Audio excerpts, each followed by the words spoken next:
আসসালামু আলাইকুম প্রিয় দর্শক, অন্য মঞ্চের আলাপচারিতায় আপনাদের সকলকে আমন্ত্রণ জানাই। যে বিষয়টি নিয়ে এখন কিছু কথা বলবো, এটি একটি অত্যন্ত গুরুত্বপূর্ণ এবং সংবেদনশীল প্রশ্ন। প্রশ্নটি হলো, বাংলাদেশে কি দ্রুত কোনো সেনা অভ্যুত্থান হতে চলেছে? প্রশ্নটি বহু মানুষের মনে ঘুরপাক খাচ্ছে, আমরা সবাই জানি। বিশেষ করে বাংলাদেশের বর্তমান রাজনৈতিক এবং সামাজিক প্রেক্ষাপটে এই প্রশ্নটি অত্যন্ত গুরুত্বপূর্ণ। তবে এই প্রশ্নের উত্তর দেওয়ার আগে আমাদের কিছু মৌলিক বিষয় বুঝতে হবে। প্রথমত আমাদের বুঝতে হবে যে সেনা অভ্যুত্থান কখন হয় ও কেন হয়। সেনা অভ্যুত্থান তখনই হয়, তাকেই বলে যখন সামরিক বাহিনী দেশের বেসামরিক সরকারের নিয়ন্ত্রণ দখল করে নেয়। এর পেছনে অনেক কারণ থাকতে পারে, যেমন রাজনৈতিক অস্থিতিশীলতা, যখন কোনো দেশে রাজনৈতিক সংকট চরম আকার ধারণ করে, সরকার জনগণের আস্থা হারায় এবং দেশ পরিচালনায় ব্যর্থ হয়, তখন সামরিক বাহিনী নিজেদেরকে উদ্ধারকারী হিসেবে তুলে ধরে। বাংলাদেশে এখন বলা বাহুল্য, বাংলাদেশে যে ইউনূস সরকার আছে সেটা কোনো সরকার মানে নির্বাচিত সরকার নয়, সেটা হচ্ছে অবৈধ দখলদার সরকার। এবং তারা এসে যেভাবে কাজকর্ম করছে এবং করেছে, তাতে মনে হচ্ছে সামরিক বাহিনী, দেশের মানুষ চায় সামরিক বাহিনী নিজেদেরকে উদ্ধারকারী হিসেবে তুলে ধরুক। দ্বিতীয় কথা, অর্থনৈতিক সংকট কখন হয় সেই প্রসঙ্গে বলতে গেলে বলতে হয় চরম অর্থনৈতিক দুরবস্থা, উচ্চ মুদ্রাস্ফীতি, বেকারত্ব এবং দারিদ্র্য যখন জনগণের মধ্যে অসন্তোষ সৃষ্টি করে, তখন এর সুযোগ নিয়ে কিংবা এই অবস্থা থেকে বাঁচতে সামরিক বাহিনী ক্ষমতা দখলের চেষ্টা করে। বলা বাহুল্য, এই প্রত্যেকটা অবস্থায় বাংলাদেশের ক্ষেত্রে একেবারে যাকে বলে জাজ্জল্যমান। 3 নম্বর, কখন সামরিক বাহিনীর ক্ষমতা নেয়? যখন সামরিক বাহিনীর ভেতরে অসন্তোষ থাকে। সামরিক বাহিনীর উচ্চপদস্থ কর্মকর্তাদের মধ্যে যদি কোনো কারণে অসন্তোষ থাকে, যেমন বিভিন্ন কারণ, তখন যদি তাদের বিরুদ্ধে সরকারের কোনো ব্যবস্থা সামরিক বাহিনীর স্বার্থের পরিপন্থী হয়, তাহলে তখন অভ্যুত্থান হতে পারে। এবং এখানে যে সরকারকে সেনাবাহিনী এনে বসিয়েছে বাংলাদেশে, ইউনূস সরকারকে, সেই ইউনূস সরকার সেনাবাহিনীর কথা যে শুনছে না এবং তাদের কথা অমান্য করে, তাদের প্রস্তাব অমান্য করে চলছে, এটা তো জানা কথাই। 4 নম্বর, কখন আসে না, যখন বহিঃশক্তির প্রভাব অনেক সময় দেখা যায় যে কোনো বহিঃশক্তির ইন্ধনে বা সহায়তায় কোনো দেশের সেনা অভ্যুত্থান ঘটে। এবং 5, কোনো উচ্চাকাঙ্ক্ষী সেনাকর্তা যখন দেশের শাসক হতে চান। এবার আসি বাংলাদেশের প্রসঙ্গে। বাংলাদেশের ইতিহাস পর্যালোচনা করলে দেখা যায় স্বাধীনতার পর থেকেই সামরিক বাহিনীর রাজনীতিতে একটি গুরুত্বপূর্ণ ভূমিকা ছিল। 1975 সালের 15ই আগস্টের মর্মান্তিক ঘটনা থেকে শুরু করে এরশাদ আমলের দীর্ঘ সামরিক শাসন মনে করিয়ে দেয় যে সামরিক বাহিনী বাংলাদেশে কতটা প্রভাবশালী ছিল বললে ভুল করা হবে। গত বছর শেখ হাসিনার পতনের পশ্চাতেও ছিল সেনাবাহিনীর মুখ্য ভূমিকা।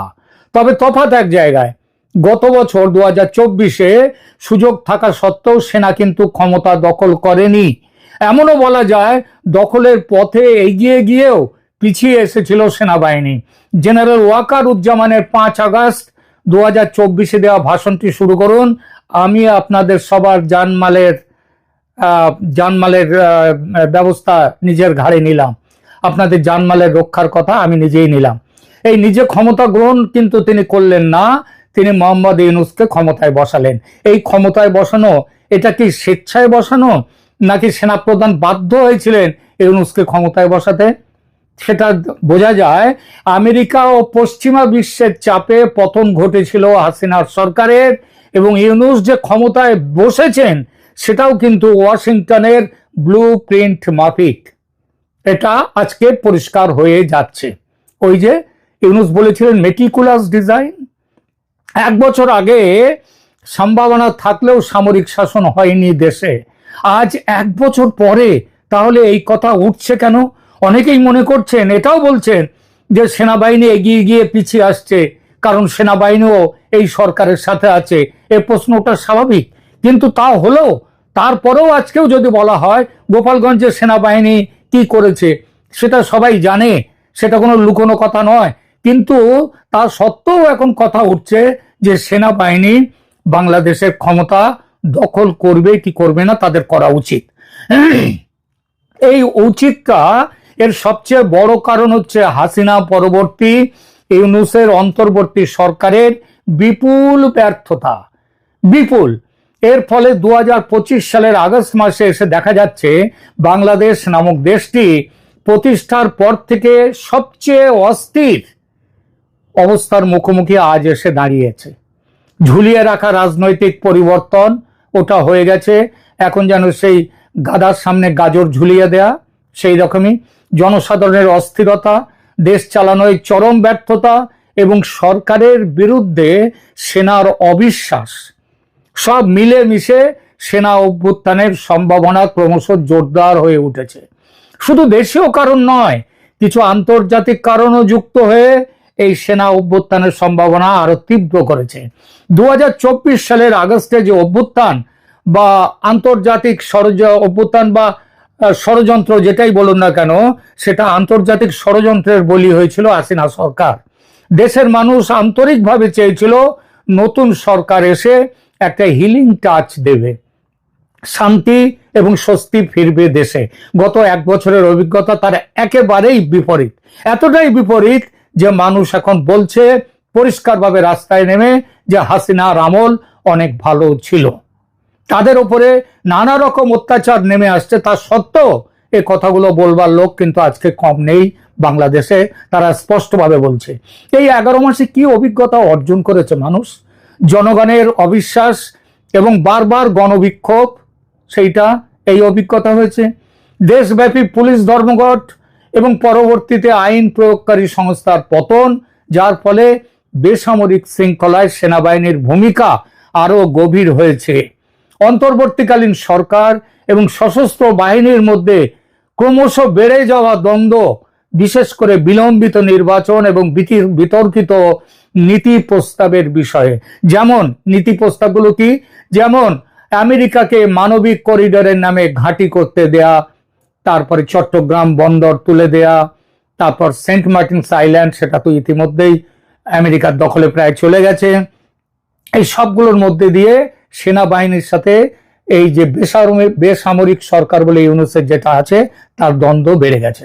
জেনারেল ওয়াকারুজ্জামানের নেতৃত্বে বাংলাদেশ সেনাবাহিনী বারবার বলেছে 2025 সালের ডিসেম্বরের মধ্যে নির্বাচন করতে হবে এবং জানুয়ারির প্রথম দিনে নির্বাচিত সরকার যাতে ক্ষমতা গ্রহণ করতে পারে তার ব্যবস্থা করতে হবে।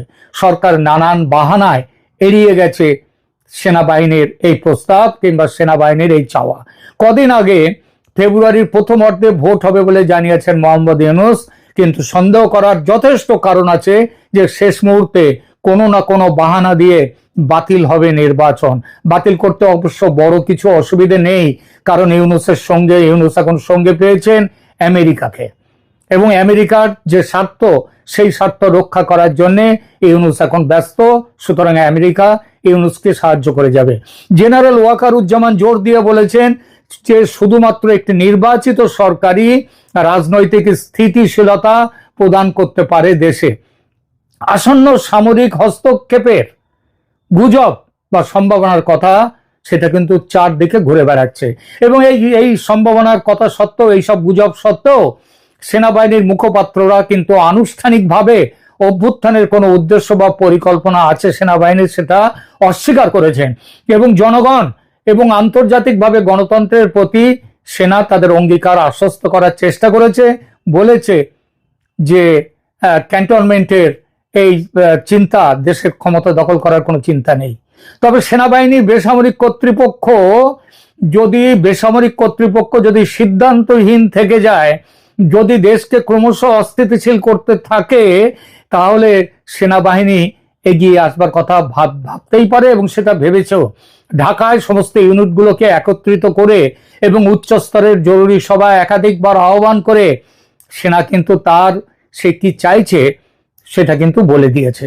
সরকারের দুর্বলতা এবং ঝুঁকি, অন্তর্বর্তীকালীন বেসামরিক প্রশাসন ভেঙে পড়েছে, একাধিক প্রতিদ্বন্দ্বী ক্ষমতা কেন্দ্র এবং বিতর্কিত পদক্ষেপ যেমন নিয়োগ এবং বৈদেশিক সম্পর্কের নীতি নিয়ে সেনার সাথে সংঘাত বেড়েছে, ছাত্র গোষ্ঠীগুলি বৃহৎ আকারের বিক্ষোভ অব্যাহত রেখেছে, কখনো কখনো সহিংস হয়ে উঠছে, যা পুনর্গঠনের সেনার ভূমিকা আরো বাড়িয়ে তুলবার পথে এগিয়ে নিয়ে যাচ্ছে। সাম্প্রতিক বেশ কয়েকটি ঘটনা অভ্যুত্থানের গুজবকে আরো বাড়িয়ে তুলেছে, যেমন আওয়ামী লীগের নিষেধাজ্ঞা এবং তার রাজনৈতিক নেতাদের আটক, এবং জেলখানার মধ্যেই ইতিমধ্যে বেশ কিছু আওয়ামী লীগ নেতাকে হত্যাও করা হয়েছে। রাষ্ট্রপতির কাছে জরুরি অবস্থা ঘোষণা করার বা সামরিক তত্ত্বাবধানে ঐক্য সরকার, একটা জাতীয় সরকার কিংবা অন্য কোনো সরকার, এই সরকারের বর্তমানের পরিবর্তে তার কিন্তু আহ্বান সেনাবাহিনী একাধিকবার করেছেন। তারা রাষ্ট্রপতির সাথে দেখা করে এই বিষয়ে দাবিও তুলেছে। তাহলে এই সমস্ত পরিস্থিতির পরিপ্রেক্ষিতে একটা প্রশ্ন কিন্তু উঠে আসছে, সেনা অভ্যুত্থান কি তাহলে আসন্ন বাংলাদেশে? সেনাদের চলাচল, জরুরি সেনা সভা এবং সেনা প্রদানের সরাসরি জনসাধারণকে সতর্ক বার্তার মাধ্যমে, যে সতর্ক বার্তা তিনি দিচ্ছেন তার মাধ্যমে দেখা যাচ্ছে অভ্যুত্থানের সম্ভাবনা কিন্তু প্রকট হয়েছে। কিন্তু এই সম্ভাবনা ফলপ্রসূ হবে কিনা এই বিষয়টি বিচার করতে গেলে প্রথমেই নজরে পড়ে পরাশক্তি আমেরিকা তার ভূ রাজনৈতিক স্বার্থে বাংলাদেশের ওপর নজর ফেলেছিল অনেক আগে থেকে। এখন তাদের সেই প্ল্যান সফলতার দোরগোড়ায়। ইউনূস তাদের বাজির ঘোড়া, এই ঘোড়া হারুক এটা চায় না আমেরিকা। বাংলাদেশে মার্কিন charge d'affaires Tracey Jacobson, তিনি তো এখন খোলাখুলি নেমে গেছেন আমেরিকার স্বার্থ সেটা সিদ্ধি করার জন্য। লন্ডনে কয়েকদিন আগে লন্ডনে তারেক রহমানের সঙ্গে দেখা করে, তারেক রহমান বিএনপির নেতা, তার সঙ্গে দেখা করে আমেরিকার স্বার্থ দেখার কথা আদায় করেছেন ওই ট্রেসি জ্যাকবসন। সুতরাং সেনা শাসনকে সমর্থন করবে না আমেরিকা এটা বলা যায়, কিন্তু ভারত সমর্থন দিতে পারে সেনা অভ্যুত্থানকে। ভারত চায় বাংলাদেশে একটি free, fair and inclusive election যত শীঘ্র সম্ভব হোক। এইখানে সেনাবাহিনীর সাথে ভারতের চাওয়াটা এক। এবং শুধু তাই নয়, free, fair and inclusive election মানে যেখানে আওয়ামী লীগ প্রতিদ্বন্দ্বিতার সুযোগ পাবে।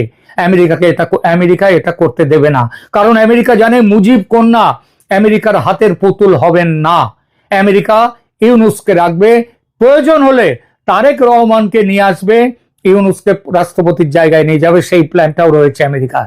5 আগস্টের ঘটনা ঘটতে পেরেছিল অনেকটাই ভারতের ভুলে, ভারতীয় গোয়েন্দা ব্যর্থতায়।